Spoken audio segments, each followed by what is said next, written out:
Han pasado 3 años desde que la profesora de Psicología Social de la UNED, Itziar Fernández Sedano, nos presentara en colaboración con el profesor de la Universidad Autónoma, Luis Oceja, un estudio en el que se profundizaba nada menos que en un motivo social para mejorar el bienestar del mundo.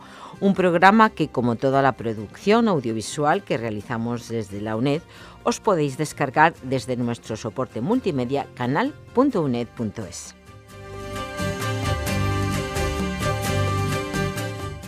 Hoy contamos de nuevo con los protagonistas de aquel programa con los que vamos a tomar el pulso a esa investigación, cómo sigue y las conclusiones que se han barajado desde entonces. Un espacio que ha titulado el propio profesor Oceja Sublime, Quijotismo y Acción. ¿Qué decisiones tomamos cuando escuchamos violines? Tiene la palabra la profesora Fernández Sedano. Hola, buenas. Hoy contamos con Luis Oceja, profesor titular de Psicología Social en la Universidad Autónoma de Madrid. Él estuvo hace ya tiempo hablando del quijotismo y, aprovechando este tema, vamos hoy a avanzar un poco y a hablar de la relación del quijotismo con la emoción de lo sublime. Y este vínculo sublime-quijotismo, ¿qué consecuencias tiene, sobre todo para las decisiones que tomamos? Y es lo que vamos a ir analizando. Para comenzar, ¿en qué consiste exactamente lo sublime, la experiencia de lo sublime? Bueno, hola, buenas. Muchísimas gracias por invitarme a este programa, que creo que es interesantísimo. Y bueno, me comentabas que qué consecuencias tiene. Sí. Consecuencias tiene de todo tipo. Bueno, ¿en qué consiste para que se sitúe? ¿En qué consiste? Vale, de acuerdo, perfecto. Sublime. El quijotismo es un motivo, ¿no? Y los motivos deben primero definirse y luego establecer los antecedentes, es decir, qué es lo que lo activa y los consecuentes. Por eso antes pensaba que me estabas preguntando directamente por los consecuentes. Es un motivo cuyo fin último consiste en mejorar el mundo. Ahora bien, a ser posible a través de un medio, que es lo que podríamos llamar un fin instrumental. Y ese medio sería una conducta de tipo retadora o estimulante. Entonces, recapitulando, sería un motivo que tiene una preferencia por un determinado tipo de medios, aquellos que consideramos que son estimulantes, acciones interesantes, estimulantes, retadoras, pero siempre vinculadas a un determinado tipo de fin, que es mejorar este mundo, más o menos. Entonces estaría esa combinación. Ahora bien, lo que marca el quijotismo sería el fin último. Si tenemos que elegir entre, o no podemos, en esos momentos lo que se nos ofrece es la oportunidad de dar una moneda a un mendigo y nosotros entendemos que ese es nuestra oportunidad en ese momento de hacer que este mundo sea mejor, optaremos por esa acción. Ahora bien, si resulta que nos podemos embarcar en un reto de llevar a cabo pues una acción que no solo ayude a ese mendigo a través de una moneda, sino que podamos recabar más dinero y tengamos esa posibilidad y nos resulte estimulante, si se despierta el quijotismo, preferiremos esa elección. Es decir, un medio estimulante siempre y cuando tenga un fin trascendental. Esa es la combinación, ¿no? Y en ese sentido hemos avanzado, ¿no? Porque al principio, hace 3 años, cuando estuve aquí, y hace más tiempo cuando estábamos trabajando sobre ello, el quijotismo lo ligábamos fundamentalmente al fin último. A la conducta de ayuda, ¿no? Sí, a la conducta de ayuda y sobre todo a la mejora del mundo, conseguir que el mundo sea mejor. Y eso es así, es un fin último. Ahora bien, aunque ya desde el principio le prestábamos atención al medio, ahora empezamos a mirar con más detenimiento cuál puede ser esa combinación. Es decir, cuando tienes la oportunidad de abordar un reto que tiene un fin trascendental y si previamente se ha activado el quijotismo, entonces puede tener la consecuencia de la acción. Entonces es esa combinación a la que le estamos prestando ahora muchísimo más atención. Esa combinación de lo sublime y el quijotismo, ¿no? Entonces, esa experiencia de lo sublime, ¿en qué consistiría exactamente? Ajá. Pues mira, la combinación realmente es entre ese medio estimulante y ese fin trascendental. Entonces, partiendo de eso es lo que nos ha llevado a prestarle también más atención a la experiencia sublime. Y aquí la experiencia sublime sería un antecedente. O sea, lo que hay que distinguir, bueno, lo que nosotros intentamos distinguir siempre es cortar el aire. Es lo que hacemos en ciencia en general y en ciencias sociales especialmente. Estamos constantemente cortando el aire. La experiencia sublime sería una emoción. ¿Una emoción positiva? Una emoción positiva, o una emoción que suele, o sea, que genera placer, vamos a decirlo de esa manera. Pero novedosa, porque los oyentes han escuchado alegría, tristeza, pero sublime. Claro, la experiencia, efectivamente, la experiencia emocional, pues ha existido desde que existe el ser humano, pero su estudio, su consideración, es algo más reciente, ¿eh? Podemos estar hablando de, como estudio, como desde el punto de vista psicosocial, podemos estar hablando de los años 90, o yo creo que ya entrados en este siglo, XXI, es cuando se ha prestado más atención.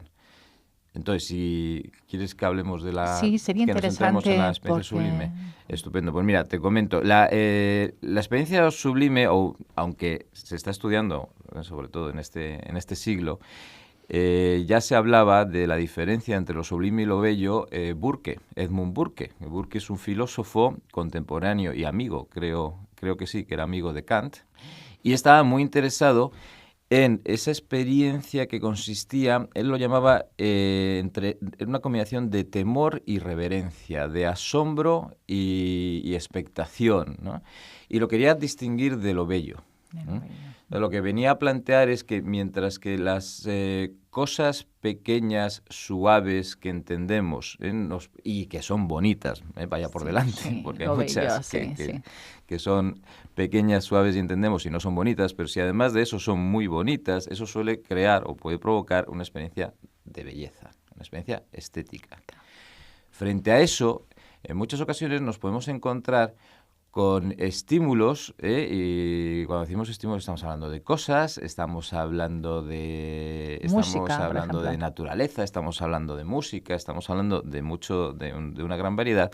Nos podemos encontrar con estímulos que son tremendamente vastos, con V, la vastedad, muy grandes, inmensos, que provocan en nosotros una experiencia de asombro.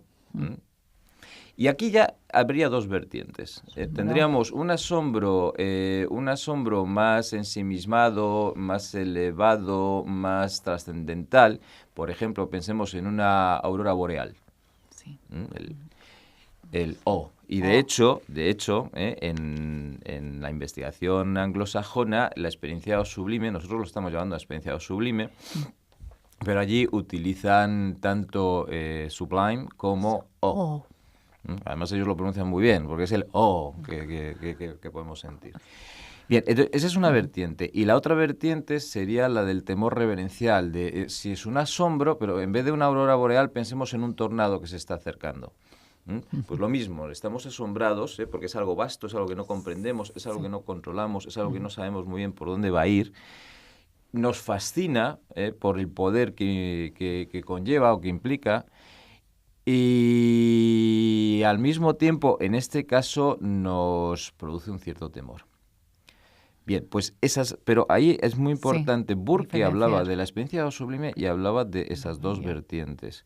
Pero Burke se centró fundamentalmente en la vertiente más, vamos a decir, terrorífica.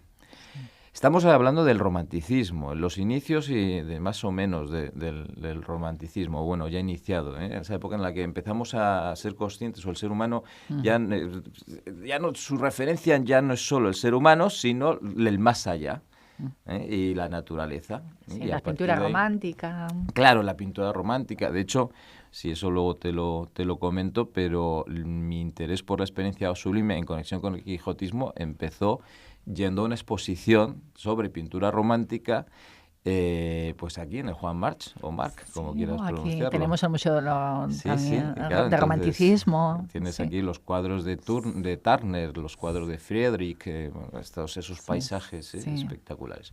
Bueno, entonces, a lo que iba... Tenemos a Burke, que se centra fundamentalmente en lo terrorífico, vamos a decirlo, o en lo tenebroso, en lo terrorífico, pero sin dejar de lado que esa experiencia de asombro. Esto se va recogiendo y en la investigación ya en psicología social también estamos ya hablando de los 90, donde la psicología positiva comienza a tener un papel importante. Mucho es decir, auge, dejemos sí. de centrarnos en... Bueno, no dejemos de centrarnos, sino es muy importante centrarse y prestar atención a la normalidad, a lo clínico, a los problemas, es verdad, pero al mismo tiempo no debemos de dejar de prestar atención a los procesos que pueden dar lugar a efectos muy positivos. Y de ahí viene la psicología positiva. Sí, sí. Bien, pues en esa línea ya empiezan a acudir los investigadores y claro, yo esto me lo encuentro cuando a mí me interesa la experiencia sublime, me encuentro con que ya se estaba trabajando. Sí. Y además tú ya trabajabas en quijotismo. Y yo trabajaba en quijotismo, porque sí, por ahí vamos, luego si eso vamos al vínculo, ¿no? Cómo Sí. se conecta. Claro, la experiencia de lo sublime tiene esa vertiente ya más trascendental. Autotrascendencia. Positiva, claro. Pensemos en las auroras boreales, pensemos en esos cuadros románticos espectaculares, ¿no? Sí. Pensemos en llegar a un paraje, un valle y levantar la vista y encontrarnos con una cumbre. Esa es la idea. Y a partir de ahí, en esa vertiente, insisto, en la vertiente, vamos a decir, más luminosa, la experiencia sublime podría tener positiva, una ¿no? vertiente más oscura y la vertiente más luminosa, Sí. que veremos positiva, sí. ¿Por qué? Porque genera placer. Ahí es donde nos hemos centrado. Y claro, eso conecta pues con un campo muy amplio, que es al que ahora se le está atendiendo, que es el campo de las emociones trascendentales. Así luego continuamos. Sí, por continuar, ¿no? Entonces, ese vínculo de lo sublime y el quijotismo pues tiene una serie de consecuencias, ¿no? Unas consecuencias que nosotros hacen que tomemos decisiones a la hora de ayudar, como planteabas al principio, ¿no? Entonces, bueno, ayudo, no ayudo, tengo ese motivo social de quijotismo, en eso es en lo que habéis vinculado esa experiencia emocional y el motivo social de quijotismo, ¿no? Sí, ahí es donde nos ha interesado, claro, el vínculo, lo que nos planteamos, ahora hablo siempre en plural, pues somos siempre un equipo de investigación, ¿no? Pero lo que nos empezamos a plantear es en qué medida la experiencia sublime en su vertiente luminosa conecta o puede ser la vía afectiva para provocar el quijotismo. Insisto. De hecho, en psicología social hay una cadena que no hay que olvidar. Situación, emoción, motivación, acción. Sí. Situación, emoción, motivación, acción. Claro, situación, pues son aquellos elementos de la situación que activan una serie de componentes que pueden despertar una serie de emociones que despiertan una serie de motivos. Sí. Entonces, nosotros pensamos... ¿Situación? Claro, situación, pues aquellos elementos, hablamos estímulos de lo más variado, por ejemplo el arte, ahora hablaremos de los violines, pero el arte a través de la música, la pintura, la arquitectura, de hecho, una de mis experiencias más sublimes fue cuando en Florencia iba yo caminando a la salida del hotel por una calle, tuerzo a la derecha y me encuentro de bruces con la fachada del Duomo. De bruces. Sí. Y recuerdo aquella sensación. Yo entonces estoy hablando probablemente del año 2000, una cosa así. Yo entonces no estaba pensando en la experiencia sublime. Pero cuando empecé a trabajar la experiencia de lo sublime, me acordé de aquello. Y todos podemos pensar en alguna. Bueno, pues a lo que iba es, la experiencia sublime tiene este componente de asombro y de trascendentalidad que conecta con lo que hemos definido, el fin último del quijotismo, el mundo, el más allá, el todo. Pero tiene, y además tiene un componente de exploración, de incitación, de acercarme a, insisto, en la vertiente luminosa. Entre un tornado nos puede crear esa reverencia y hacernos sentirnos pequeñitos.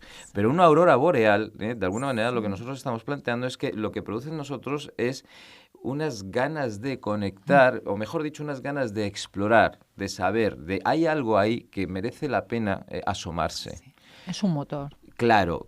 Entonces tiene un motor estimulante, pero además de algo que todavía no entendemos bien. Entonces decíamos, claro, estimulante, retador. Esto puede ser fantástico. O sea, la experiencia afectiva de lo sublime, o puede ser la experiencia de lo sublime, puede ser la vía afectiva para provocar quijotismo. Y esa fue nuestra hipótesis. Ese fue nuestro punto de partida. La verdad es que siempre te planteas porque hay gente, ¿no?, que le mueve pues a ser un Quijote y muchos ni se lo plantean, ¿no? ¿Y qué experimentos, así para que el oyente sepa un poco, habéis realizado para llegar un poco a este vínculo? Vale. ¿En qué estáis ahora un Pues poco trabajando? sí, ahora te comento. Pues mira, precisamente volviendo a lo que comentabas de las consecuencias, porque claro, a nosotros nos interesa la experiencia sublime, es muy interesante, Sí. pero realmente pues ya desde la filosofía y hay otros investigadores que las están caracterizando y la están caracterizando muy bien, ¿no? Y hay que medirla y hay que entenderla. Pero en este caso nosotros lo que nos interesaba más era cómo ese vínculo que llamamos de sublime y quijotismo provoca un determinado tipo de consecuencias. Y ahí entra la investigación. Sí. Ah, la Eso es lo que investigación. empezamos a investigar. Sí. Siempre, centrado en las consecuencias. ¿Consecuencias de conducta de ayuda, por ejemplo? Consecuencias de conducta de ayuda, por ejemplo, decisiones. O sea, fundamentalmente hay 3 tipos de consecuencias. Una, opiniones, lo que opinamos sobre lo que ocurre. Otra, compromisos, y otra, decisiones de tipo, o sea, acciones, ¿no? Concretas. Sí. Entonces nosotros primero nos centramos, vamos a decir, en la línea más positiva, que es la conducta de ayuda. Sí. Vamos a comprobar si el vínculo de lo sublime y el quijotismo produce un determinado tipo de ayuda. Ese era el planteamiento. Claro, insisto, no medíamos la experiencia de lo sublime, la provocábamos. Y ahora ahí nos vamos acercando al título, ¿no? Sí. La provocábamos. No la medíamos, la provocábamos. Sí. Porque, claro, no tiene sentido preguntarle a alguien, ¿has sentido la experiencia de lo sublime? Porque por muchas razones, pues no sabe muy bien si lo ha sentido, no sabe muy bien lo que es la experiencia sublime, y si te ha dicho que lo ha sentido, luego se va a comportar como si lo hubiera sentido. Por muchas razones es mejor no preguntarles. O sea, que les ponéis en un brain, como dirían los estudiantes que ya conocen muy bien la metodología, manipulabais eso es. esa experiencia. Manipulábamos. ¿Cómo? Pues teníamos 3 vías. La primera, bueno, mejor dicho, manipulábamos y establecíamos 3 niveles. ¿No? La primera, no escuchan nada. No escuchan nada. Leen una situación en la que se les plantea, mira, estamos trabajando con unas organizaciones que se dedican a conseguir a conseguir una serie de fines y ayudar, etcétera, etcétera. Y ellos leían, muchas gracias por participar y te vamos a pedir que evalúes unos materiales, porque estas organizaciones están diseñando materiales pues, para crear anuncios y establecer programas. Es estupendo. Bien, pues te ha tocado, al azar, escuchar un tipo de música. Entonces, en una condición no se les decía te ha tocado escuchar un tipo de música, sino realizar o escribir esta frase, algo muy neutro, que es la condición control. Vamos a llamarlo control o silencio. Sí. En otra condición hablábamos era exactamente lo mismo, y el clip que escuchaban era un clip de música bella, que fundamentalmente se componía de extractos, duraba aproximadamente 3-4 minutos, cada vez lo íbamos reduciendo más, pero extractos de Chopin, Satie, y no recuerdo ya algo de Schubert, no, o sea, música placentera, preciosa, una preciosidad. Y en el otro nivel fuimos por música que entendíamos que podía crear la experiencia sublime. Y utilizamos Vivaldi, el comienzo del invierno de Vivaldi, donde los violines van encrechendo, bueno, una preciosidad para ponerlo. Y no me acuerdo otras piezas, no me acuerdo si era Enya o otras piezas. Lo básico, o la característica fundamental es que se crea un valle de tranquilidad que se va anticipando y un crescendo. Bien, era una apuesta, porque pensábamos que eso podía generar ese asombro que te lleva a explorar, que hay un algo más allá. Ahora bien, claro, lo que tenemos es que pilotarlo y por otra parte realizamos investigaciones donde escuchaban este tipo de músicas y contestaban una serie de adjetivos. Entonces, los datos nos dieron la razón, aunque no me gusta mucho decirlo así, los datos soportaron o apoyaron que efectivamente la música que nosotros considerábamos sublime generaba ese tipo de experiencia. Bien, entonces a partir de ahora vamos a hablar de música sublime, frente a la música que consideramos bella, que generaba fundamentalmente placer. Pues en esta situación lo que le pedíamos o planteamos a las personas es en qué medida te gustaría echarnos una mano para estas organizaciones, después de haber escuchado la música. Y ellos estaban escuchando la música pensando que estaban evaluando un material. O sea, todo esto es muchas gracias por evaluar el material. Por cierto, ella, aprovechando que estás por aquí, pues si quieres echarnos una mano. Y lo único que cambiábamos era el fin de la organización. La organización era la misma, el mismo. Creo que era el Banco de Alimentos. Sí. De hecho, lo hacíamos pues un mes antes de que se iniciase la acción de Banco de Alimentos, que suele ser por noviembre.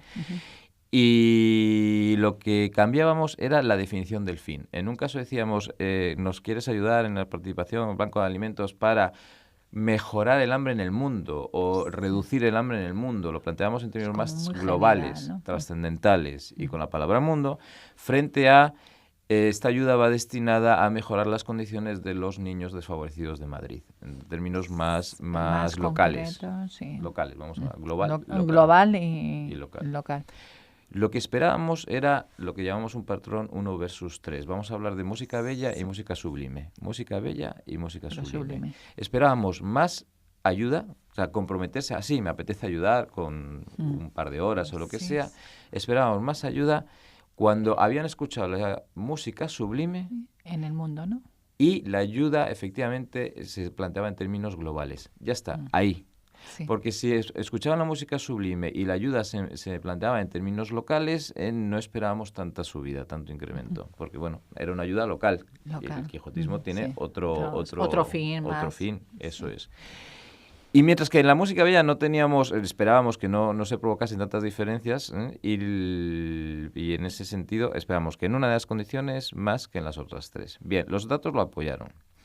Y además del 1 versus 3, además encontró que si la música era bella y la ayuda era local, también se incrementaba la ayuda. Sí. ¿Qué quiero decir con esto? Eso es lo que se llama una interacción, ¿no? Sí. ¿Qué quiero decir con esto? Escuchar violines. Siempre es. Claro. No, pero escuchar violines y tener una experiencia sublime puede llevar a la ayuda, sí, pero puede llevar a la no ayuda.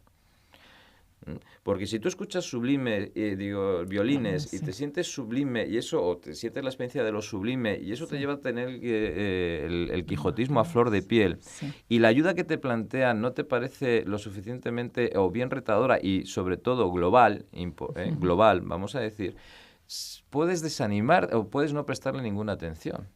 En cambio, si lo que estás escuchando es un piano y música tranquila, relajada, y la experiencia es placentera y se acerca a lo bello, y la ayuda es de tipo local, puede subirla, puede incrementar las ganas de ayudar. Pero si la ayuda es global y la experiencia no ha sido sublime, entonces puede disminuirse. Quiero decir, nunca hay, en ningún proceso psicosocial, diría yo, hay una relación biunívoca entre emoción, motivo y acción. Nunca. O sea, lo sublime no lleva, además voy a ser así de radical, lo sublime no lleva a mayor ayuda. Lo sublime lleva, o es lo que planteamos, a sentir el motivo del quijotismo, que lleva a sentir un impulso por hacer algo en unas determinadas circunstancias. Y ese algo, y ahora entramos, si quieres, en la otra línea de investigación, ese algo puede significar matar a alguien. Wow. Entonces, es muy interesante todo lo que planteas, ¿no? Para que nuestras decisiones morales sean más éticas. Entonces, ¿qué deberíamos hacer, no? ¿Cómo deberíamos actuar? Bueno, pues ahí hay dos vías. Hay dos vías. Entonces, claro, porque lo de matar, claro. Claro, ahí voy yo. Nosotros hemos llegado, por terminar, la línea de investigación, otra de las líneas de investigación no estaba centrada en la conducta de ayuda directamente. Lo que planteábamos eran dilemas a las personas. Dilemas morales. Dilemas morales.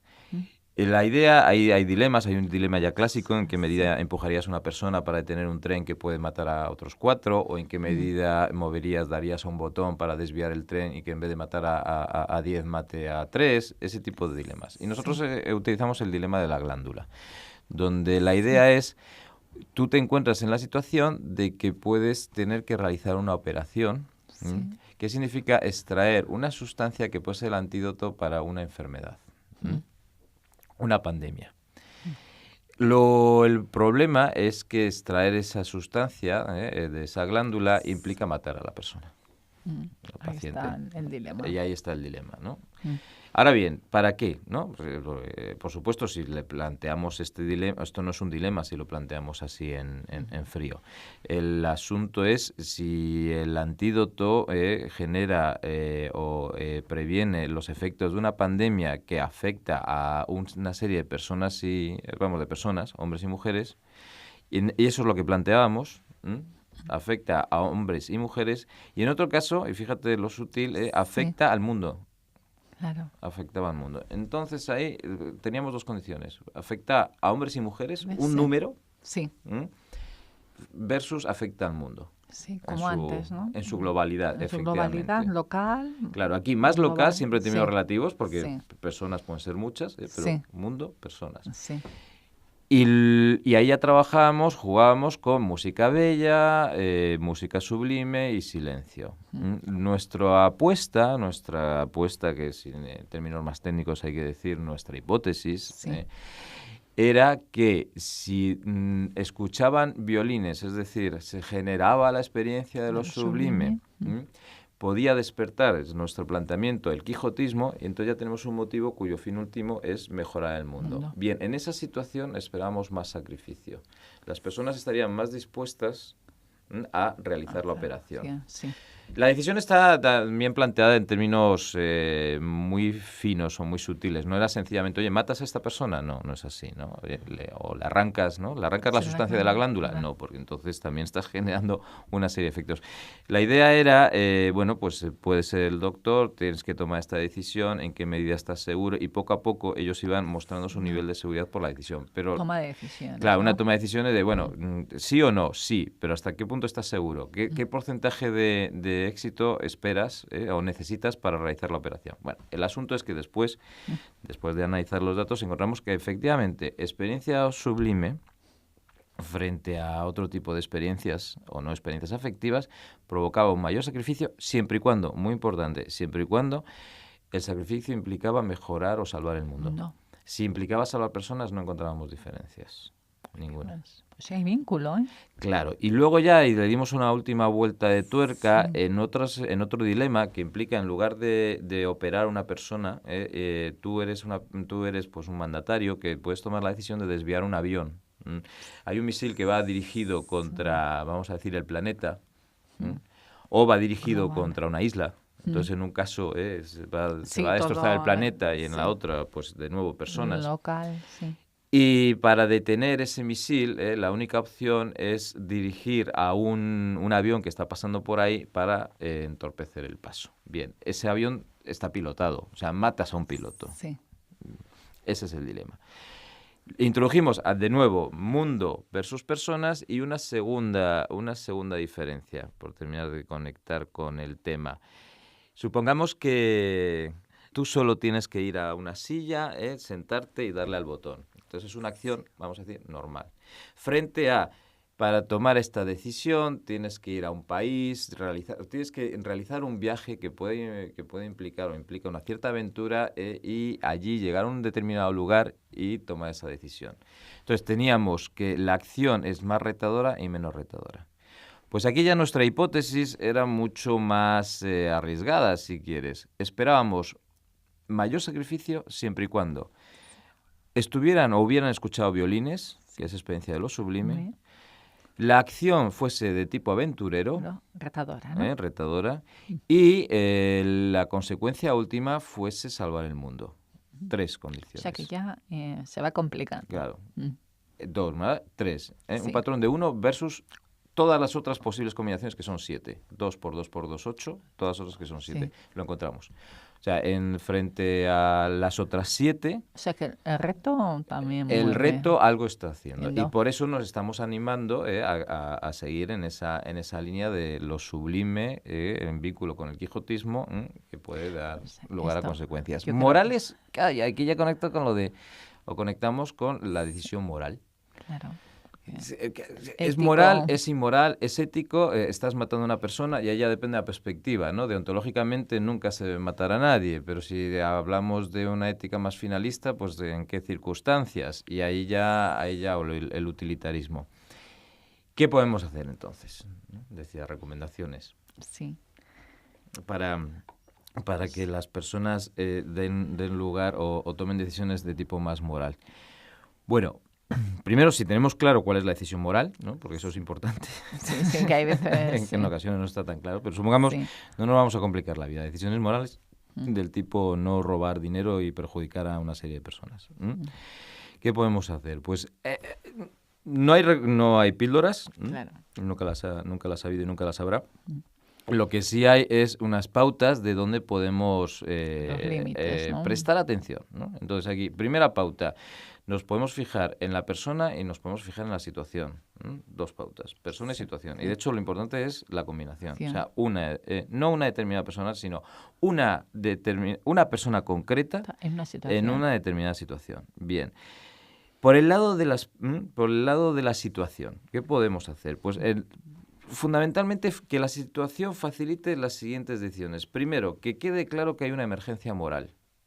O sea, la decisión que vas a tomar tiene implicaciones. Efectivamente, no es porque la ambigüedad, en ese caso de ambigüedad, si no está muy claro si cometes daño, si la ambigüedad es la puerta para que la decisión se vaya por otro lado. Entonces, dejar claro que esto hay una emergencia. Exacto, e incluso en lo inmediato posible puedes hacer A o puedes hacer B. A es más moral, B no lo es. Entonces, pero hay que actuar. Esa es la segunda. O sea, la primera es tener claro que es importante la emergencia moral, que es la decisión que estás tomando. Es de tipo moral. Y lo moral es A y lo B no es moral. Claro. Primera. Segunda, que era hay que actuar. Que son cosas distintas. La segunda es, en ese momento tú tienes que tomar una decisión y hay que actuar. Tú puedes, a ti te toca, hay que actuar. Y bien, en ese caso, por ejemplo, en la conducta de ayuda es importante delimitarla porque puedes hacer esto en este momento. O sea, puedes hacer esto en este momento. La manera de ayudar en este momento es levantarte, ir al móvil y mandar un mensaje SMS a estas. Entonces, acotar. Porque si tú haces llamadas o brindis al sol de señores, este mundo está muy mal. La responsabilidad, difuminas claro. La conducta de ayuda. Claro, y por ahí, de nuevo, básicamente todo es, supongamos que la decisión moral... el agua que va en un río, ¿no? y hay que canalizarla y en cualquier momento se desborda. Entonces, el comportamiento es agua salvaje, es agua en caída libre. Y en ese sentido, si no vamos estableciendo canales, de hecho somos nosotros, o sea, los científicos sociales dando recomendaciones y los ingenieros sociales, aquellos que diseñan la situación, los que van canalizando, somos como los jardineros y los labradores que vamos canalizando ese agua, pero... El comportamiento es agua en caída libre. Entonces, vamos estableciendo canales. Entonces, primer canal, aclarar que esto es una decisión moral. Segundo, que puedes hacer algo. O sea, tú puedes hacer algo. No. Tercero, también muy importante, que tengas ganas. Claro, porque tú puedes tener muy claro, A es lo bueno, que es donar dinero, y está claro que es tu momento de poder ayudar, pero puedes no tener ganas. ¿Qué significa que tengas ganas? Pues significa que despertar la motivación moral.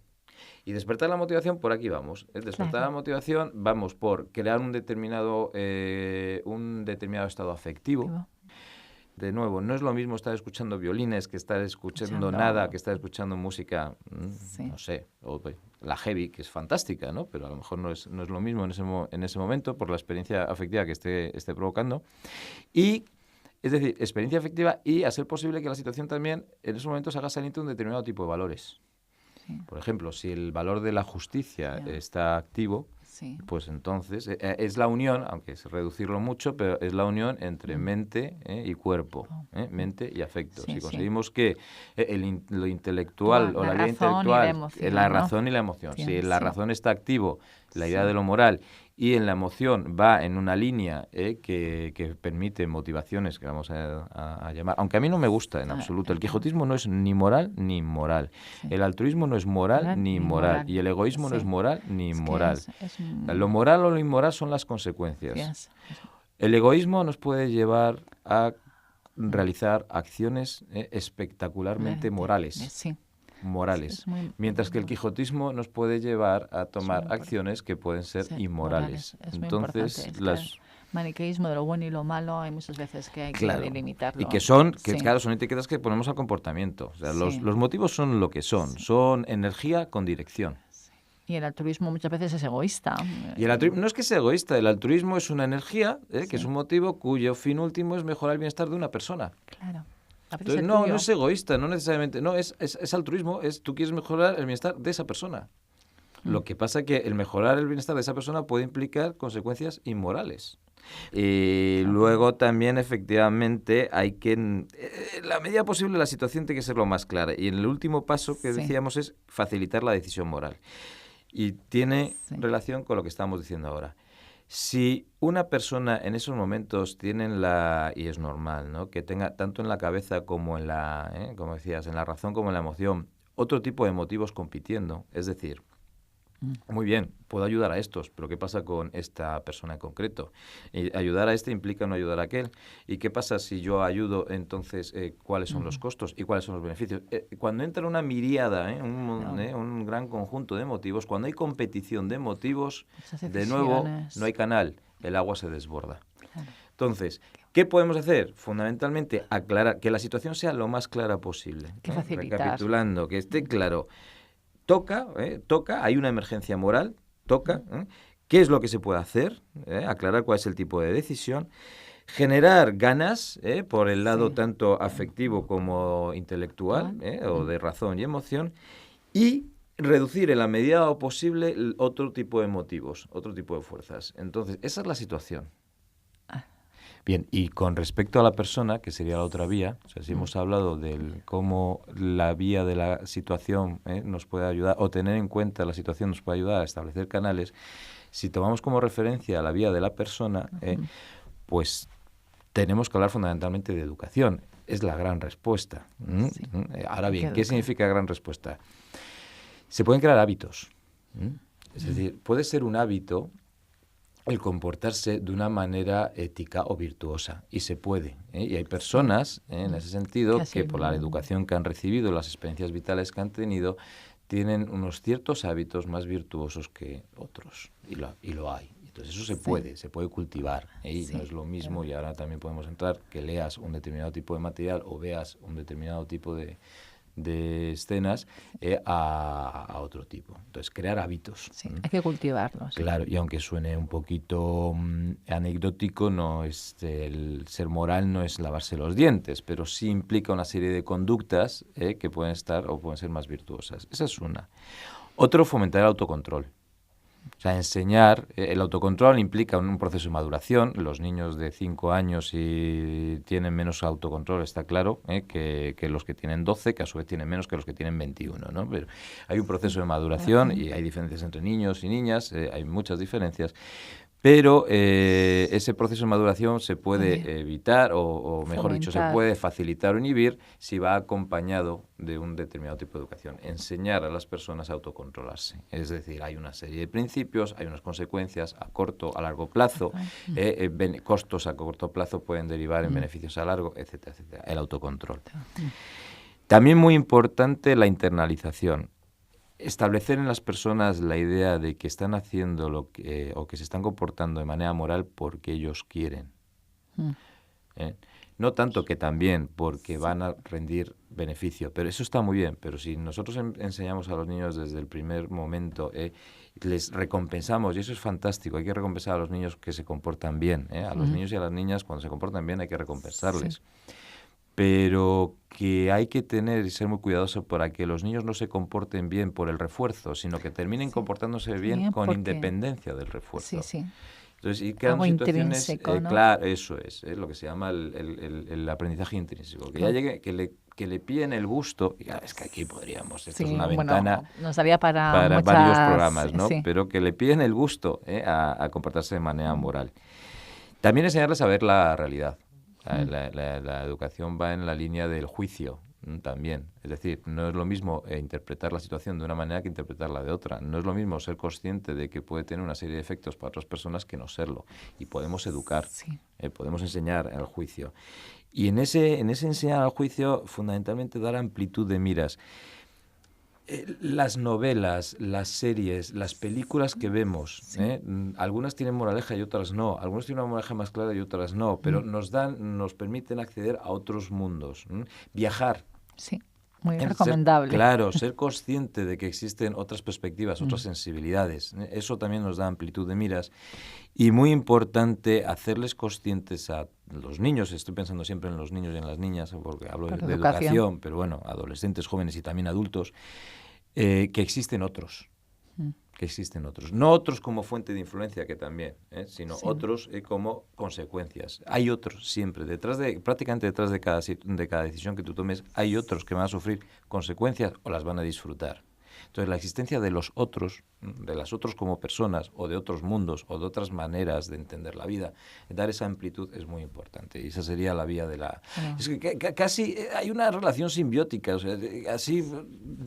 intentándolo expresar muy rápidamente, mientras que la vía de la situación, el principal mensaje es reducir ambigüedad, dar claridad. En la vía de la persona, paradójicamente, si quieres, no, pero se complementa, es dar amplitud, dar amplitud de miras. En ese sentido, una buena combinación, claro, maravilloso, ¿no? Bueno, pues si se da, vamos a poner siempre todos los medios posibles para que la combinación de situación y persona sea dulce y las decisiones pues se acerquen más a lo que entendemos que es moral. La verdad es que cuando escuchamos violines, ¿no? Tal y como se titula el programa, pues actuamos como tú has comentado, ¿no? Y un poco, pues, es muy sugerente todo lo que nos has explicado, ese vínculo de lo sublime y el quijotismo, que afecta nuestras decisiones morales, ¿no? Pues yo agradecerte que hayas compartido con nosotros toda esta información. Si quieres comentar algo más sobre lo que estás trabajando, vamos ahora, lo dejaremos también para otros programas y sobre todo el oyente que quiera profundizar en estos estudios, ¿qué le recomendarías? Decíamos que hay que leer Amplitud de miras. ¿Qué páginas web le recomendarías para que amplíe toda esta información que nos has comentado hoy? Bien, pues mira, bueno, nosotros tenemos una página web, bueno, si entran en Luis Oceja, mi nombre, .com, o sea, si ponen Luis Oceja vendrá una página web que es Grupo NEM, que viene a combinación de normas, emociones y motivos, y ahí tienen acceso a toda la información relacionada con motivos. Motivos sociales. Que a su vez esta página está vinculada al grupo de investigación del laboratorio afectivo de ciencias afectivas que tenemos en la Universidad Autónoma de Madrid. Entonces, el Laboratorio de Ciencias Afectivas o Grupo NEM son dos vías para que quien esté interesado en el quijotismo y en la experiencia de lo sublime. Y ahora estamos centrados, fundamentalmente, todos los estudios que hemos realizado son una tesis doctoral y estamos centrados en contarlo bien para publicarlo mejor. En eso estamos ahora. Pero ya más, y por terminar, en términos más teóricos, cada vez me interesan más los caminos de ida y vuelta. Es decir, es posible que determinados valores, hasta ahora nos habíamos centrado en cómo determinados valores pueden activar el quijotismo. Ahora estamos centrados en cómo determinada experiencia afectiva puede activar el quijotismo. ¿Cuáles son las conexiones entre valores y experiencias afectivas? ¿Hay valores que pueden facilitar que la experiencia de lo sublime se sienta? La experiencia de lo sublime puede estar vinculada a la activación de determinados valores. Ahí los caminos de ida y vuelta nos interesan mucho. Y luego también es precioso trabajar no solo con violines y piano, ¿no? Sino pues es una vía que nos encantaría, y ahora la realidad virtual nos abre un mundo, trabajar, por ejemplo, con la naturaleza. Real, a ser posible, virtual, sino y fotografiada en el peor de los casos. Pero irnos ya, seguir con el arte, pero irnos a la naturaleza porque ahí hay un campo precioso, ¿no? Es que todos los valores, igual ya has pensado en ciertos valores, esto es... Sí, bueno, me imagino de hecho el programa anterior en el que estuvimos habla precisamente de esa combinación de valores. Los valores de Schwartz. Valores de Schwartz y la constelación vinculada. Pero eso, bueno, ese es otro capítulo que ya hablamos y que cuando quieras, yo encantado de ser invitado otra vez y volver aquí a hablar de nuevo, muchas gracias, Luis. Yo creo que es un tema muy interesante que nos ha removido nuestros pensamientos y saber cómo actuamos y por qué actuamos y porque hay gente que actúa de una manera y no de otra, ¿no? Muy bien. Pues, muchas gracias. Muchísimas gracias por invitarme. Es un placer. Gracias.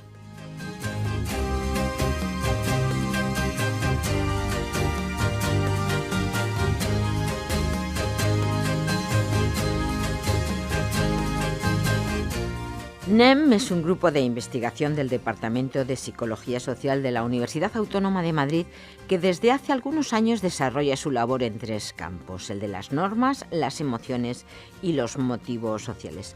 Una tesis dirigida por el profesor de este departamento, Luis Oceja, planteó una primera caracterización teórica y comprobación experimental que propone la existencia de un motivo social inédito cuyo fin último es mejorar el bienestar del mundo, al que han denominado quijotismo. Un término que efectivamente tiene su origen en la famosa novela de Miguel de Cervantes, El ingenioso hidalgo Don Quijote de la Mancha, cuyo protagonista se ve envuelto en luchas imaginarias contra unos gigantes que no son otra cosa que molinos de viento y que ha sobrevivido en el tiempo para caracterizar la exageración en el idealismo y en los sentimientos que muestra el comportamiento de una persona. En este caso, los investigadores interpretan el quijotismo como un motivo social inédito cuyo fin último consistiría en mejorar el bienestar del mundo. La profesora de Psicología Social de la UNED, Itziar Fernández, ha indagado en esta línea de investigación con la ayuda del profesor del Departamento de Psicología Social de la Universidad Autónoma de Madrid, Luis Oceja. Sublime, quijotismo y acción. ¿Qué decisiones tomamos cuando escuchamos violines? Hoy hemos presentado esta línea de estudio que se enmarca dentro de una corriente de investigación de la psicología social. Un estudio que está llevando a cabo NEM, un grupo de psicólogos del Departamento de Psicología Social de la Universidad Autónoma de Madrid, como decíamos. Podéis consultar la página para profundizar en este tema en Grupo NEM, todo junto, acabado en m.com. gruponem.com. Mañana os esperamos en Radio 3 en Sin Distancias, a la misma hora, el programa de la Universidad Nacional de Educación a Distancia que os acompaña todos los días de la semana. Gracias por elegirnos. Adiós.